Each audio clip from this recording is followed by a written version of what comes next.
What the hell? No, get away from me, you goddamn TV on wheels.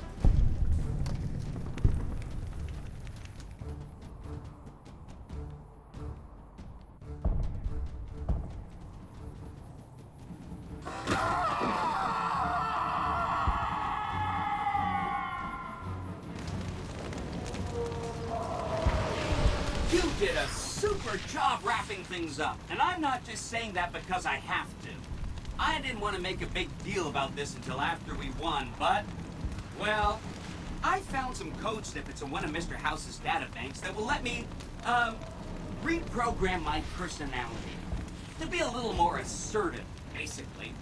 So that's what I'm going to be doing, and it's going to take me a while, so it'll seem like I'm offline. But don't worry, everything will be okay. I've updated the Securitron's targeting parameters, so they know what to do. Vegas will be protected. So that's where I'll be, off making a few changes. And I guess I'll see you around. We accomplished a lot together. It was fun. Take care. And so the courier who had cheated death in the cemetery outside Goodsprings cheated death once again, and the Mojave Wasteland was forever changed. The courier, with the aid of Yes Man, drove both the Legion and the NCR from Hoover Dam, securing New Vegas's independence from both factions. With Mr. House out of the picture, the remaining Securitrons on the Strip were hard-pressed to keep order. Anarchy ruled the streets. When the fires died, New Vegas remained, assuming its position as an independent power in the Mojave. Supporting the ideals of independence, the courier was recognized as the man responsible for a truly free New Vegas. He ensured Mr. House's tyranny was broken, and neither Caesar's Legion nor NCR would ever gain control over New Vegas. Though some super mutants in Nightkin continued to journey to the legendary Utobitha, they found little trace of its existence. Some eventually found their way to Jacobstown, but many wandered off into the wastes, confused and disheartened. Still grappling with self-doubt over his usefulness in the face of old age, Raul was never able to find peace with himself.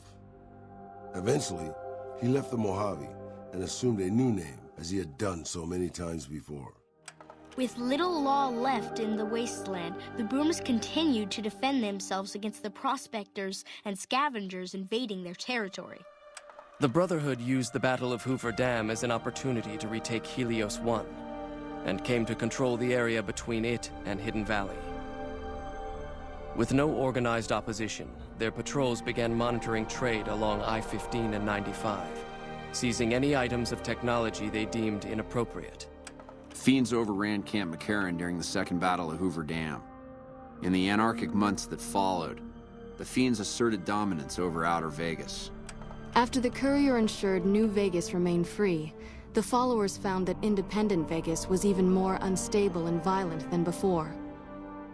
Old Mormon Fort became excessively burdened by the influx of patients, struggling to provide even the most basic of services. Travelers continued to stop by Goodsprings Source for water on the Long 15, but rarely would anyone venture into the ruins of Goodsprings itself. Those who did were almost always tourists, come to visit the graveyard where the courier rose from the dead. Rose of Sharon Cassidy died as her caravan died. In an unmarked grave, another victim of the Mojave. After generations of being beaten down, the Great Khans were finally broken by the courier. Those few who avoided the courier's wrath moved north into the wilderness of Idaho, where they tried once more to rebuild. Thanks to the courier and Lily, a cure for the Nightkin's schizophrenia was found shortly after Dr. Henry's experiment concluded. Nightkin and other super mutants in the wasteland flocked to Jacobstown, and the town became known as a haven where a mutant could find peace. Lily continued to take her medicine at half doses, and although she remembered her grandchildren, her mind remained muddled and confused. Eventually, she parted ways with the courier and traveled west, seeking the remnants of her past. The The Kings retained their control of Freeside, and while they continued to favor the needs of locals, they tolerated the citizens of the defeated NCR. He had survived police service in Colorado, the Great War, combat duty with the Legion, and being the companion of the King. But in the end, Rex finally succumbed to the horrors of the wasteland.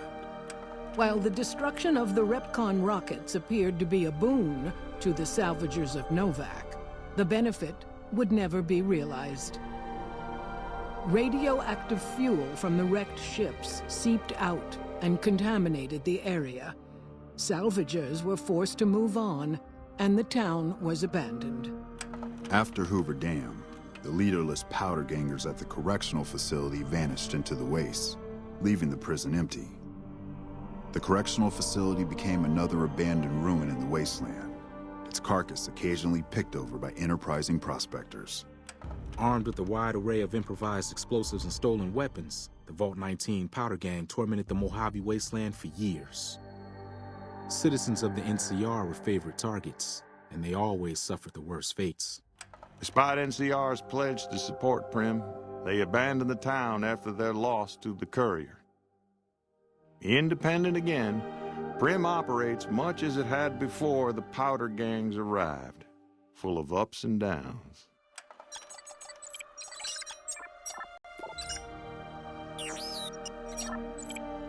And so the Courier's road came to an end, for now. In the new world of the Mojave Wasteland, fighting continued, blood was spilled, and many lived and died just as they had in the old world. Because war never changes.